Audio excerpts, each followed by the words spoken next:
Jai Hind UPSC aspirants. Welcome to the NSB IAC family. I am Abhishek Khomne. Aspirants 22 जनवरी को UPSC ने इस साल के examination के लिए अपना नोटिफिकेशन जारी कर दिया है। मैं उम्मीद करता हूँ कि आप सब लोगों ने वो नोटिफिकेशन अच्छे से पढ़ लिया होगा, सारी डिटेल्स उसके अच्छे से समझ लिए होंगे और अपना एप्लीकेशन प्रोसेस कंप्लीट कर दिया होगा। तो एस्पिरेंट्स, अभी आपके मन में एक लॉजिकल सवाल होगा, कैसे करें। कुछ स्टूडेंट्स के मन में शायद ये भी सवाल होगा कि उनको आज से शुरू करना है, तो ये शुरुआत उनकी फ्रॉम द स्क्रैच हो रही है, तो उन्हें कैसे प्रिपेयर करना चाहिए, ये आज हम इस वीडियो में जानेंगे।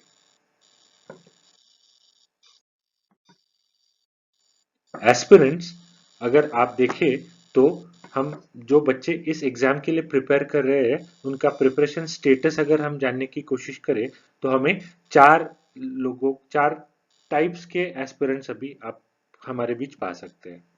पहला टाइप ऑफ एस्पिरेंट्स ऐसे होंगे कि जिन्होंने एक सिग्निफिकेंट पोर्शन अपने सिलेबस का अभी तक कवर कर लिया होगा।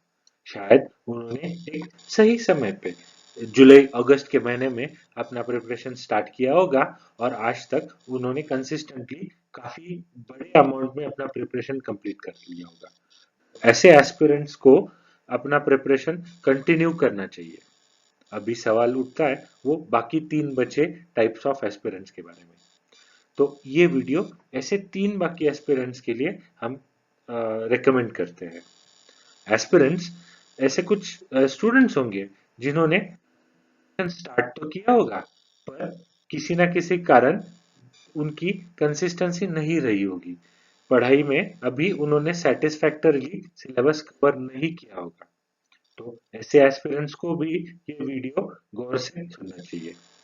इसके अलावा ऐसे एस्पिरेंट्स होंगे जिन्होंने अपनी पढ़ाई की शुरुआत तो करी होगी, पर उन्होंने आगे उसे कंटिन्यू नहीं किया होगा और उसके कारण अभी तक उनका स्टडी या प्रिपरेशन बिल्कुल सेटिस्फैक्टरी लेवल पे नहीं होगा। और ऐसे एस्पिरेंट्स होंगे कि जिन्होंने आज तक पढ़ाई स्टार्ट नहीं करी होगी, पर वो सीरियस होंगे इस एग्जाम के बारे में।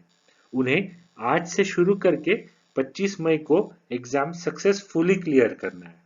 तो ऐसे तीनों टाइप्स के एस्पिरेंट्स के लिए आज का वीडियो बहुत जरूरी है। अभी पहले हम देखते हैं कि आने वाली प्रीलिम्स के लिए आपके पास कितना समय उपलब्ध है। तो लगभग आपके पास आज से 3.5 महीनों का समय उपलब्ध है। तो हम देखते हैं कि इन 3.5 महीनों में आप अपना प्रिपरेशन कैसे करेंगे।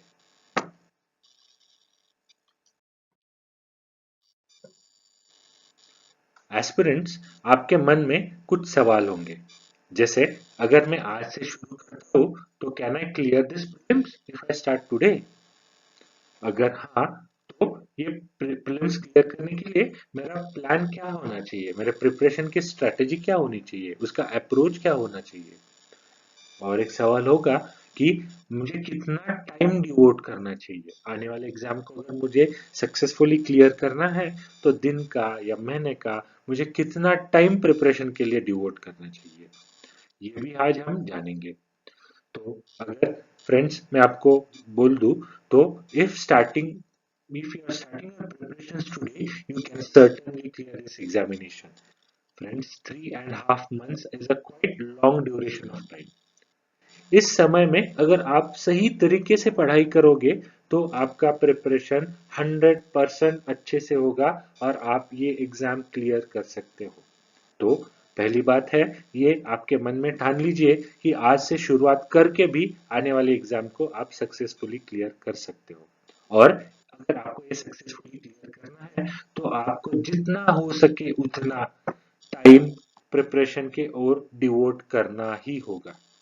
जब तक आप ज्यादा से ज्यादा समय पढ़ाई में और बाकी सारे प्रैक्टिस करने में, रिवाइज करने में अगर आप डिवोट नहीं कर पाओगे तो आपको एग्जाम क्लियर करना फिर मुश्किल हो जाएगा। पर अगर आप हो सके तो 8 से 10 घंटे दिन के भी दे आज से, तो you can certainly clear this examination. तो आगे बढ़ते हैं। जब आपने तय कर लिया है कि आपको प्रिपेयर करना है, आप अपना सिग्निफिकेंट टाइम अभी आज से 25 मई तक प्रिपरेशन के लिए दे रहे हो, तो आपके प्रिपरेशन में क्या आपको सिर्फ प्रीलिम्स पे फोकस करना है या आपको प्रीलिम्स और मेन का एक इंटीग्रेशन करना है, एक इंटीग्रेटेड वे में प्रीलिम्स और मेंस के लिए प्रिपेयर करना है। तो एस्पिरेंट्स मैं आपको बोल देता हूँ कि अगर आप सिलेबस को कुछ हिस्सों में बांट ले, जैसे हिस्ट्री एक हिस्सा है, ज्योग्राफी एक हिस्सा है, पॉलिटी एक हिस्सा है, इकोनॉमिक्स का काफी बड़ा एक पोर्शन है, साइंस एंड टेक्नोलॉजी का हिस्सा है और करंट अफेयर्स का कुछ सेक्शन है, तो ये आपको प्रीलिम्स और मेंस दोनों में आपको एक ही तरीके से पढ़ना है। तो इसमें आप एक इंटीग्रेशन कर सकते हो। इसके अलावा फिर जनरल साइंस का कुछ हिस्सा है, वो आप सिर्फ प्रीलिम्स के लिए पढ़िए। करंट अफेयर्स में भी कुछ सेक्शन ऐसे होगा जो आपको सिर्फ प्रीलिम्स पॉइंट ऑफ व्यू से पढ़ना है। तो वहां पे अब अपने आप को प्रीलिम्स तक ही सीमित रखिए, और जहां पे आप इंटीग्रेट कर पाते हो वहां पे आप प्रीलिम्स और मेंस को इंटीग्रेट करके पढ़िए। अभी ये हुआ जनरल स्टडीज के बारे में। तो what should be your approach for optional subjects? Friends, अगर आपका optional subject history, geography, political science and international relations या फिर इकोनॉमिक्स हो, तो आप इसको इसके बारे में आप थोड़ा सा डिटेल में पढ़ सकते हो। पर अगर आपका ऑप्शनल इन सब्जेक्ट्स के अलावा कुछ है, तो मैं सजेस्ट करूंगा कि आप सिर्फ बेसिक सोर्सेज को पढ़ लीजिए, जैसे एनसीईआरटीज हो या उसके पीवाईक्यूज हो या फिर उसका सेग्रीगेशन करना हो, इतना ही अब से अभी आगे करिए। बाकी अगर आपका हिस्ट्री, ज्योग्राफी, पॉलिटिकल साइंस या इकोनॉमिक्स हो, तो आप थोड़ा ज्यादा डिटेल में उसे पढ़ लीजिए। जैसे आप एनसीईआरटी डिटेल से पढ़ लीजिए, उसके नोट्स बना लीजिए, पीवाईक्यूज एनालिसिस करके उसका सेग्रीगेशन कर लीजिए। ये क्योंकि आप जो अगर जीएस के लिए भी पढ़ रहे हो तो कुछ ना कुछ हिस्सा आप ऑप्शनल्स का भी कवर कर पाओगे। तो ऑप्शनल पर देखिए, ये आपका सेकेंडरी है, इसे आप प्रायोरिटी वाइज सेकंड प्रायोरिटी दीजिए। पहली प्रायोरिटी सिर्फ और सिर्फ जनरल स्टडीज और सिर्फ प्रीलिम्स पर्सपेक्टिव से करना है। अब एक और मन में आपके सवाल आता होगा, तो एसएस के प्रिपरेशन के बारे में क्या? तो एस्पिरेंट्स, हमने इसके लिए भी आपका एक प्लान ऑफ अप्रोच बनाया है और आने वाले कुछ समय में वो हम आपके साथ शेयर करेंगे। तो एसेस के बारे में फिलहाल आपको कुछ ज्यादा नहीं सोचना है, बस कुछ हम मेंटरशिप वीडियोस आपको देंगे, उसे बस देख लीजिए और थोड़ा थोड़ा उस पर एक्शन कर लीजिए। तो अभी सबसे बड़ी बात प्रीलिम्स पे फोकस करना है, और जहाँ पे प्रीलिम्स और मेंस का एक इंटीग्रेटेड सब्जेक्ट आपको मिलता है वहीं पे बस उसका इंटीग्रेशन करना है, वरना फोकस सिर्फ और सिर्फ प्रीलिम्स पे रहेगा।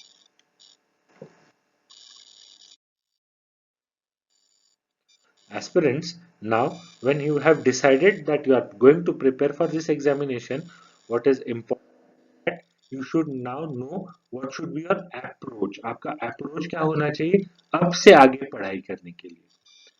तो सबसे पहली बात एस्पिरेंट्स, मैं आपको सजेस्ट करूंगा कि आप आपका एप्लीकेशन प्रोसीजर जो है इस प्रीलिम्स के लिए उसे पूरी तरह से कंप्लीट कर दीजिए। उस एप्लीकेशन को सबमिट कर दीजिए और तैयार हो जाइए आपके प्रिपरेशन के लिए। सबसे जरूरी बात, आपको मेंटली प्रिपेयर होना है, क्योंकि अगले 4 महीने, 3.5 4 महीने तक आपको जितना हो सके उतना वक्त सिर्फ और सिर्फ प्रीलिम्स के प्रिपरेशन पे देना है। इसीलिए पहला सबसे जरूरी काम आपको करना है, अपने आप को मेंटली प्रिपेयर कर दीजिए। Once you are prepared, then nobody can stop you from devoting maximum time. So इसके लिए ध्यान में रखिए, 25 मई के बाद आप 8 दिन पूरा अपने आप को रिलैक्स करिए, पर 25 मई तक पूरे फोकस के साथ, पूरे डेडिकेशन के साथ प्रीलिम्स की तैयारी करिए। अब जब आपने ठान लिया है प्रीलिम्स के लिए पढ़ना, तो what should be the path that you should take forward? हमने एनएसबी आईएसी के टेलीग्राम चैनल पे एक 4 पिलर इनिशिएटिव का एक डिटेल स्टडी प्लान या प्रिपरेशन शेड्यूल हमने आपको दे दिया है। उसे आप डाउनलोड कर लीजिए और उसका एक प्रिंट आउट अपने पास रख लीजिए। अब आपको क्या करना है, आपका जो सारा प्लान है उस प्रिंट आउट में जो भी हमने एक शेड्यूल दिया है, उस शेड्यूल के हिसाब से अभी आपको आपका प्लान करना है, वैसे ही आपको पढ़ना है। क्योंकि उतना भी अगर आप अच्छे से पढ़ लोगे, तो I can assure you that you will be one of the competitors in the upcoming preliminary examination. उसके साथ ही आपको एक अच्छा पीवाईक्यू एनालिसिस का किताब पढ़ना है। दोस्तों, जैसे हम धीरे धीरे आगे उस इनिशिएटिव में बढ़ेंगे, तब आपको पता चलेगा कि काफी सारे क्वेश्चंस ऐसे हैं जो यूपीएससी पीवाईक्यूज मोटिवेटेड है। अगर हर साल आप देखें तो अराउंड 8 to 10 क्वेश्चन ऐसे हैं जो पीवाईक्यूज आधारित है। आप बस सोचिए कि एक क्वेश्चन को होते हैं 2 मार्क, अगर आपके 8 क्वेश्चन हैं तो हो गए 16 marks. Just imagine you will be gaining 16 marks just by properly studying the analysis. ये अच्छी पहला आपको काम करना है कि अच्छा गुड पीवाईक्यू एनालिसिस का किताब खरीदना है। उसके साथ दोस्तों आपको एक अच्छा सा एटलस लेना है। आप ऑक्सफोर्ड का ले सकते हो, ओरियन ब्लैक स्वान का ले सकते हो, किसी भी पब्लिकेशन का लीजिए, पर एक अच्छा एटलस आपको लेना है। क्योंकि आप किसी भी प्रीलिम्स के क्वेश्चन पेपर में देखिए, ज्योग्राफी में एटलस के ओरिएंटेशन से काफी सवाल पूछे जाते हैं। अगर 2 या 3 सवाल अगर पिछले साल के क्वेश्चन पेपर में आपको मिल पाते हैं तो आप जस्ट इमेजिन करिए ये वापस 4 से 6 मार्क्स हो जाएंगे। तो ये सारे मार्क्स है, पहले तो ये 16 मार्क्स, वापस से 4 मार्क्स, अगर 20 से 22 मार्क आपके सिर्फ पीवाईक्यूज और एटलस से आ रहे हैं तो मुझे ऐसे लगता है आपको ये काम अभी से शुरू करना चाहिए एस्पिरेंट्स।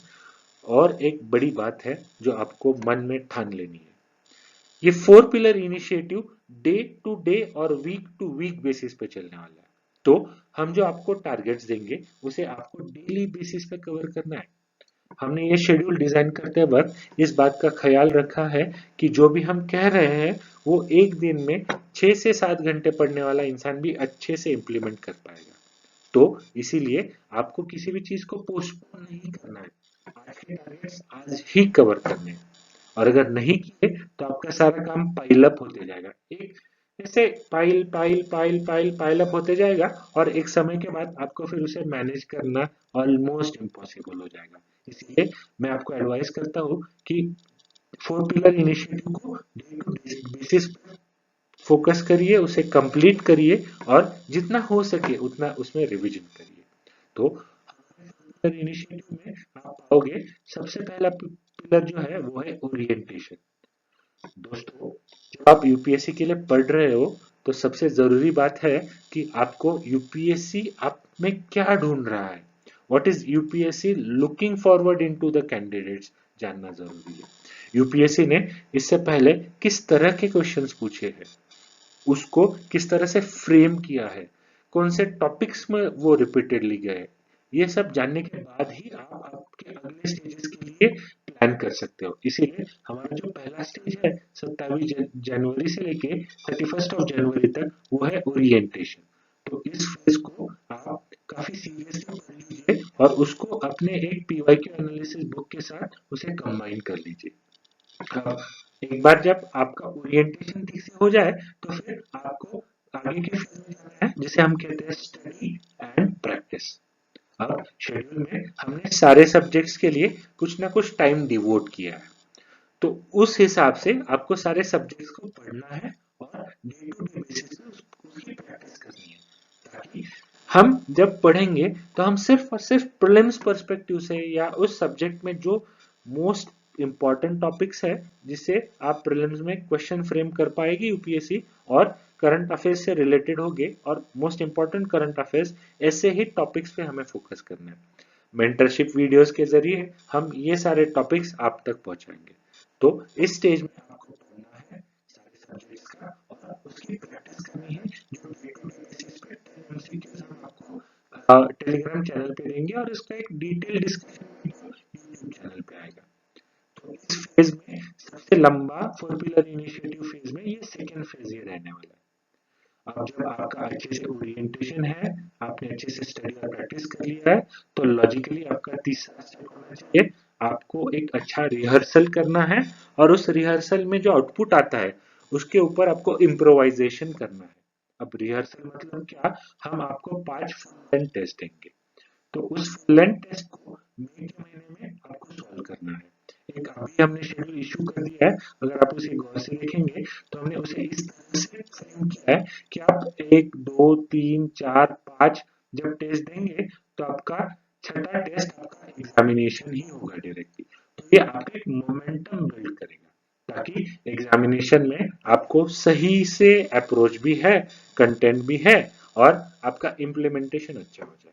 पर जब आप फुल लेंथ टेस्ट सॉल्व करोगे तो उसमें शायद आप ऐसा होगा कि आपकी कुछ कमी आपको नजर आएंगी, कुछ जगहों पे आपको और इंफॉर्मेशन अपडेट करना होगा, कॉन्सेप्ट्स रिवाइज करने होंगे या फैक्ट्स रिवाइज करने होंगे।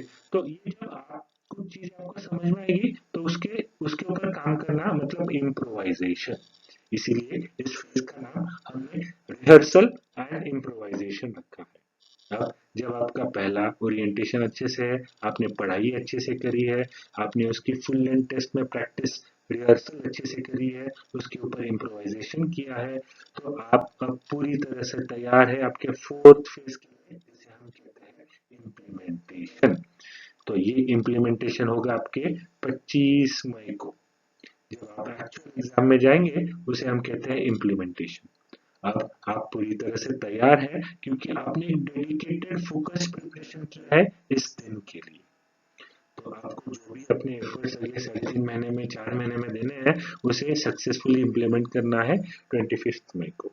तो इसीलिए हमने इस इनिशिएटिव का नाम 4 पिलर इनिशिएटिव रखा है। तो आपको अगर आपका प्रिपरेशन स्टार्ट करना है तो आप अच्छे से इन सब चीजों को करिए जो मैंने अभी तक आपको बोली है।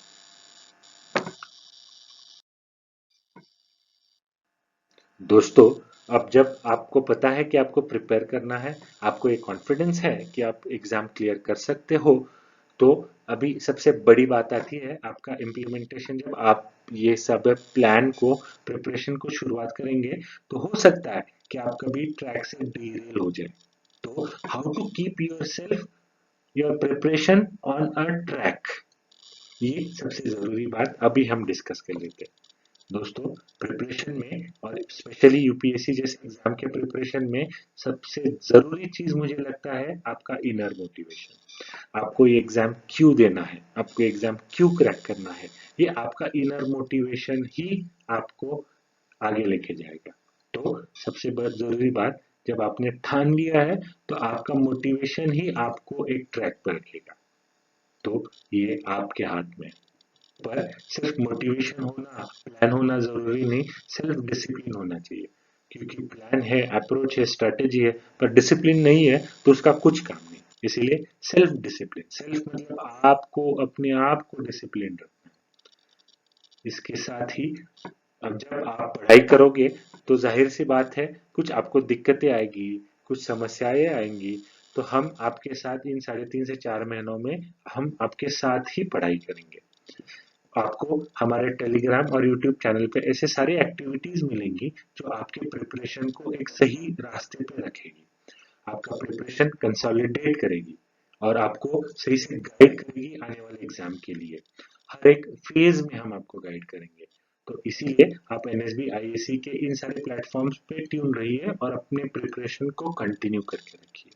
और अगर आपको कोई भी डाउट हो तो बेहिचक मुझे या मेरी टीम को आप कांटेक्ट कर सकते हो। हमने हमारे सारे कांटेक्ट नंबर आपको दे दिए है, ताकि आपको कहीं पे भी कोई भी दिक्कत हो, डाउट हो, तो उसे क्लेरिफाई करके आप फिर अपनी प्रिपरेशन जर्नी कंटिन्यू कर सकोगे। एस्पिरेंट्स, हमेशा ध्यान में रखिए कि आपका यूपीएससी अटेम्प्ट एक वैल्यूएबल एसेट है। ये एक बहुत ही बड़ा एसेट है, ये एक अपॉर्चुनिटी है। आपको आपके जो भी गोल है, जो भी आपका एक फ्यूचर के लिए विजन है, उसे पाने के लिए ये अटेम्प्ट बहुत वैल्यूएबल है। तो अटेम्प्ट मत गवाइए, सबसे पहले अपने आप से ठान लीजिए। और मैं आपको बता देना चाहता हूँ कि 3.5 से 4 महीने is a sufficient time to clear this examination. So give your best effort and you can certainly clear this year's prelims.